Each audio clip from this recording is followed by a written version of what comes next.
Hello, Arun here. Now, I'm going to talk to you briefly about today, how does the wider economy affect your accounting firm? Now, you might be thinking, well, I'm an accountant, I understand the figures, I understand the wider economy. Well, and you probably do, but we've got to look at this on a global scale. Now, if I look at my own accountancy firm, over the last few years, we've been growing, okay? We've diversified the mix of services that we provide. We provide compliance services, tax returns, accounts, payroll, all that type of stuff. We also serve and provide financing services for clients through our commercial finance business. But in order to deliver all this, we have to have staff, we have to have team members.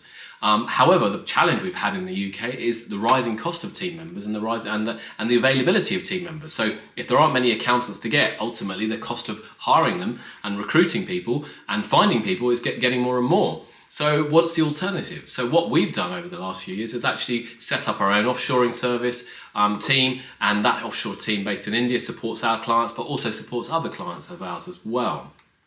So the question has to be, will inflation keep rising? Well, hopefully not. There's talk of it actually kind of tempering down now, and therefore interest rates might actually start coming down.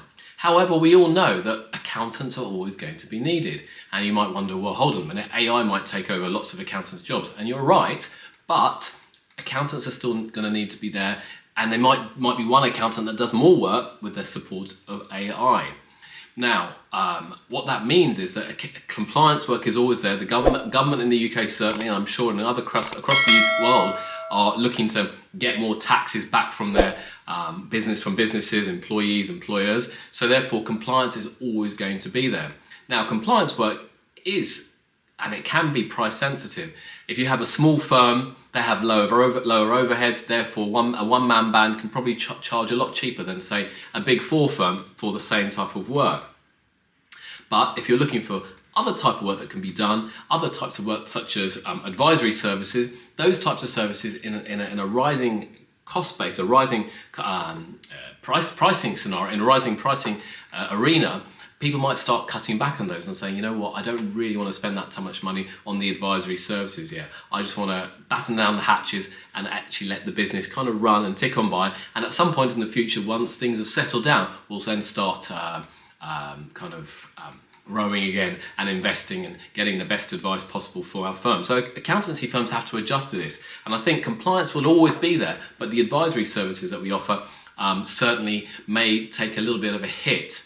Now, you could counter that and say, well, actually, in the downturn, firms need even more help, so they might need advisory work, and that's correct. But it also depends on sectors. It also depends on what each firm or each company requires.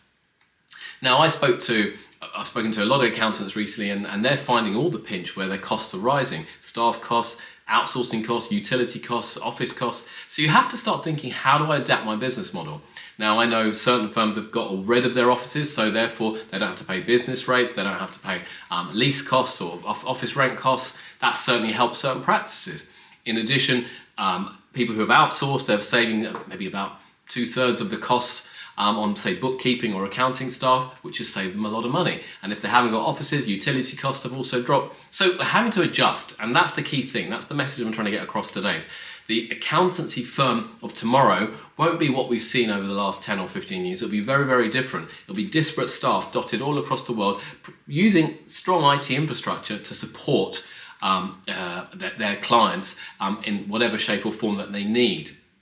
Now, certain industries, I think, will always be resilient, such as healthcare. The healthcare sector, people always are in a tough time. The healthcare sector gets even actually more busy. Therefore, those types of businesses operating in the healthcare sector have to still do the compliance work, payroll, accounts, tax returns. So that's a sector that we've always focused on. But I know there are other sectors as well that do very well in a downturn, such as technology sectors, because people are always looking at new ways of doing things. So therefore, the tech sector could be an interesting one. Sectors that could be impacted further, though, maybe things like construction. When there's a downturn, construction firms slow down and they aren't necessarily doing as much building work, and therefore the need for accountants is reduced. So there's so many indicators or so many things that can impact an accounting firm. But in summary, I would stress, first thing is always have a core compliance part to your business, okay? Because that will always bring the bread and butter in. You want that bread and butter in.